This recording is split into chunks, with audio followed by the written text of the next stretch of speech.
Адам мінезінде 3 алтын қасиет бар: төзімділік, қанағатшылдық, үнсіздік сақтай алу. Өмірде кейде бұл қасиеттер ақылдылық, талант, сұлулыққа қарағанда көп көмектеседі. Өмір баспалдақ тәрізді. Биікке шығарда жолыңызда кездескен адамдармен сәлеміңіз түзу болсын. Сонда баспалдақтан қайта түсер жолыңызда өздері сізге қолдарын созатын болады. Бақытты болғың келсе, адамдар мен дүниеге байланбай, мақсатыңа қарай қадам бас. Жаратқан біздің кіммен бақытты болатынымызды біледі. Сондықтан керек емес адамдардан айырып, басқа жандарға қосады. Я Алла, қиыншылық келсе сабыр менен төзім бер. Бақыт берсең бағалауды қосып бер. Бір өзіңді ұмытпаған пенденің жүрегіне иман нұрын төгіп бер. Болашағын қатты уайымдаған адам бүгінгі күннің бақытынан айырылады. Тағдырдың үлкен сыйы жаныңда сенің барыңа шүкір дейтін адамның болуы. Өзгеге істеген жақсылығың да, жамандығың да міндетті түрде өзіңе қайта оралады. Бұл ешқандай жаза да, сый да емес. Бар болғаны әлем солай жаратылған. Ақмақтығыңды өзің ұғып түсінсең, ақылды болғаның. Ал өзіңді ақылдымын деп сенсең, нағыз ақмақсың. Бағың жанып, тасың өрге домаласа, арзанқол достар мен нағыз дұшпандарың көбейеді. Адам өмірге, мынау жарық дүниеге жылап келеді. Ата-ана, туған туыс айналасы шат-шадыман қуанады. Кетеріңде өзгелер жылап, өзің ризашылықпен қуанып кететіндей істе.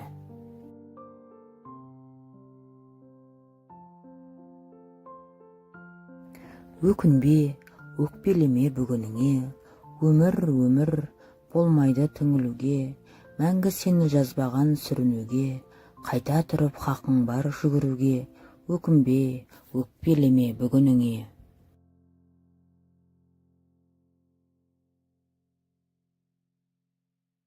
Арман жаста да, кәріде де болады.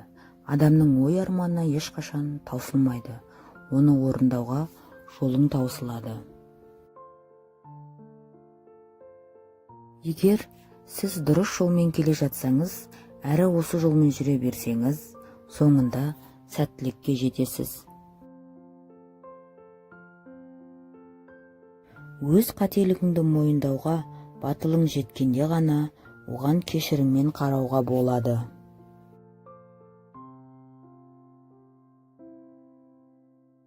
Кейбір нәрселер оны жасап көрмейінше қолыңнан келмейтіндей көрінеді.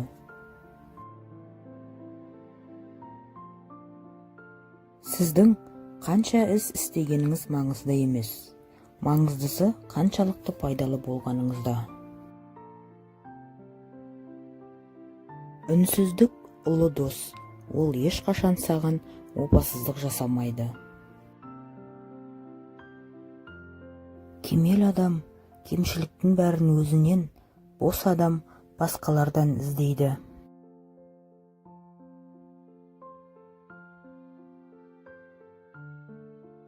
Бұл өмірдің қызығы махаббатпен, көрге кірсең үлгілі жақсы атақпен, арттағыға сөзің мен ісің қалса, өлсең де өлмегенге боласың тең.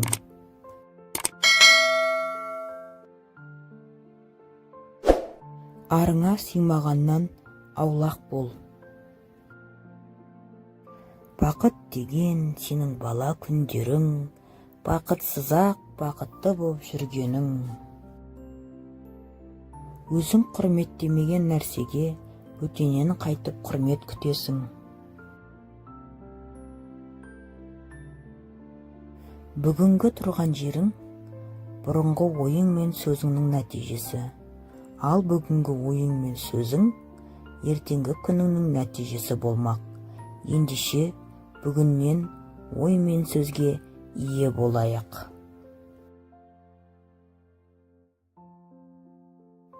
Басыңа іс түссе, жаман дос алыстап жүрер, жақсы дос жаныңда жүрер. Жақсы көмек етеді, жаман күліп кетеді. Қазақ әйелін жан жолдасым дейді. Бұл үлкен сөз ғой. Жаны мен жаны үндес, ойы, арманы үйлес, егіз адамбыз дегені ғой.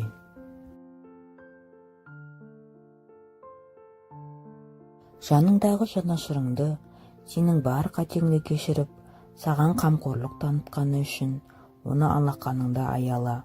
Өйткені өмір бізді ондай адаммен бір-ақ рет жолықтырады. Өмір жолыңызда кездескен адамдар сізге бекер жолыққан жоқ. Олардың біреулері сізге өмірлік сабаға келіп, сізді шыңдай түссе, ал біреуі бақыт пен қуаныш сыйлайды. Ішкі жан дүниеңізді өзгертпейінше, басқа елге көшіп кетсеңіз де, басқа адаммен жолықсаңыз да, келбетіңізді өзгертіп тастасаңыз да, бақытты бола алмайсыз. Бір адамнан жылулық күтіп, өмір бақи қиналғаннан гөрі, онымен қоштасып, бір рет қана қиналған артық. Егер ісім өнсін десең, ретін тап. Кейде өмір сізді өзіңіз қалаған адамдармен емес, сізге керек адамдармен жолықтырады. Олар сізге қиындық тудырып, махаббатын сыйлайды. Кейде өмірлік сабақ үйретіп, жаныңызды жаралайды. Қатты уайымға салынба, бұйырғаннан қашпайсың. Жан аман болса, кез келген қиындықтан өтесің. Біреудің мінін көргенше, жамандығын кергенше, өз ойыңды мазалап, өз бойыңды тазалап, өзіңмен алыс өлгенше. Мен туралы көптің не ойлайтыны маңызды емес, маңыздысы Аллах разы болса болды. Әрекет мыңдаған қажетсіз айтылған сөздерден артық. Дүние бір қисық жол бұраңдаған, бақтайса елге дәулет құра алмаған, күніне 99 бәле көрсең, сонда да күдер үзбе бір Алладан. Құрметті көрермен, арнаны қолдап, лайк басып, коммент қалдырып, достармен бөлісуді ұмытпаңыздар. Қарағандарыңызға көп рахмет.